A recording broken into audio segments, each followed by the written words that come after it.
Assalamualaikum warahmatullahi wabarakatuh.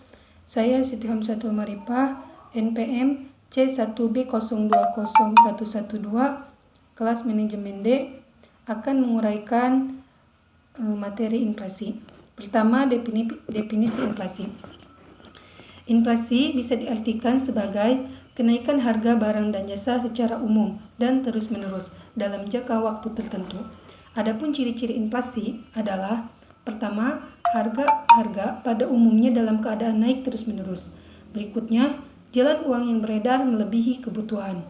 Berikutnya, jalan barang relatif sedikit. Dampak dari inflasi adalah nilai uang turun. Adanya kenaikan harga pada berbagai barang kebutuhan masyarakat menyebabkan nilai uang menjadi turun dari sebelumnya. Dampak berikutnya, menurunkan minat menabung, di mana nilai uang yang turun menyebabkan pengeluaran jadi lebih tinggi. Dampak berikutnya adalah kekacauan ekonomi.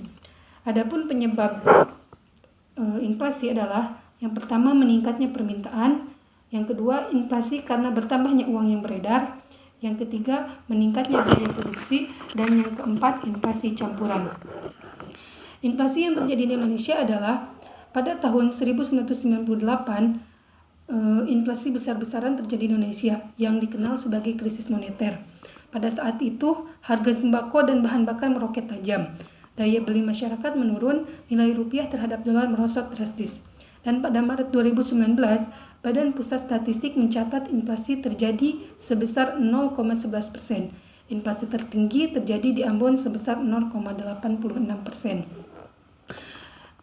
Menurut saya, COVID-19 berpengaruh terhadap inflasi. Ya, karena di tengah pandemi COVID-19,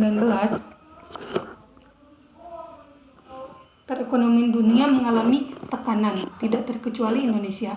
Terjadinya inflasi beberapa bulan terakhir menjadi bukti bahwa adanya pandemi COVID-19 ikut berpengaruh terhadap perekonomian Indonesia. Inflasi kecenderungan naiknya harga barang dan jasa pada umumnya yang berlangsung secara terus-menerus. Naiknya harga barang dan jasa tersebut menyebabkan turunnya nilai mata uang.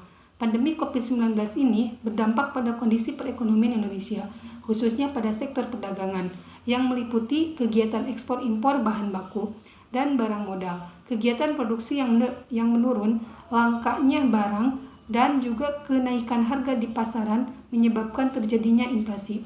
Terlebih Indonesia masih mengandalkan impor dari Cina untuk bahan baku industri juga bahan pangan, contohnya seperti bawang putih.